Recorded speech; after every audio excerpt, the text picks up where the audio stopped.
For 30 years, Reverend Gene Carter has been spreading awareness and helping people inflicted with sickle cell anemia. The inherited disease affects dark-skinned people, and though he doesn't have it himself, many in his East Waco community do, and he's there for them when they need help. Every time we find that one has sickle cell disease and needs our assistance, we go right in with our volunteers. Each year, Carter, local high schoolers, and volunteers participate in an annual telethon broadcasted right here on Fox. His association runs on just $50,000 a year. They're not asking a lot from a little, but they're asking a little from a lot. We ask people to give, if it's only $5, give what you can. We don't have any major foundations that donate to us. We don't have any major gifts that come to us.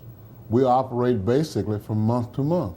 Last year, the community raised nearly $10,000. And beginning this Sunday at noon, you can help to top that number. If there was no telethon, I don't know how we would operate. So therefore, what we're doing today, we are appealing to the entire community of all groups to pitch in and do your part. In East Waco, Colby Howell reporting.